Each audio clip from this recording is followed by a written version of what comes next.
Kulti cell growth works में मजदूरों का विरोध प्रदर्शन। सेल ग्रोथ वर्क्स फैक्ट्री में उस समय माहौल तनावपूर्ण हो गया जब नॉन फ्रांस फाउंड्री के करीब 40 अस्थायी ठेका मजदूरों की अचानक छटनी के विरोध में मजदूरों ने फैक्ट्री गेट जाम कर विरोध प्रदर्शन शुरू कर दिया। प्रदर्शनकारियों ने फैक्ट्री के मुख्य द्वार के बाहर सड़क पर बैठकर नारेबाजी की। वहीं फैक्ट्री से निकलने वाले उत्पादों से लदे ट्रक गेट के बाहर खड़े हैं, जिन्हें मजदूरों ने अंदर जाने नहीं दिया। मजदूरों का आरोप है कि पूजा से पहले बिना किसी पूर्व सूचना के 40 मजदूरों को काम से हटा दिया गया, जिससे उनके परिवारों पर आर्थिक संकट आ गया है। उन्होंने मांग की है कि सभी हटाए गए मजदूरों को तुरंत बहाल किया जाए, अन्यथा आंदोलन जारी रहेगा।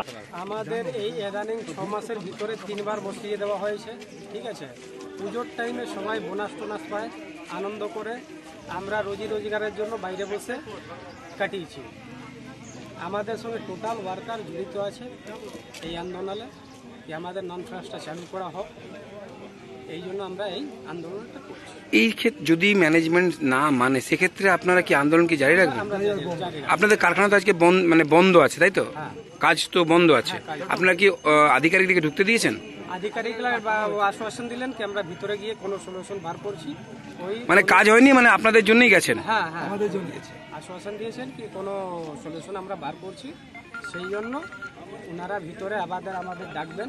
প্রত্যেকটা ডিপার্টমেন্ট থেকে আমরা 2 জন করে যাব, কি সলিউশন হচ্ছে না হচ্ছে সেই অনুযায়ী আগের স্টেপটা আমরা নিই।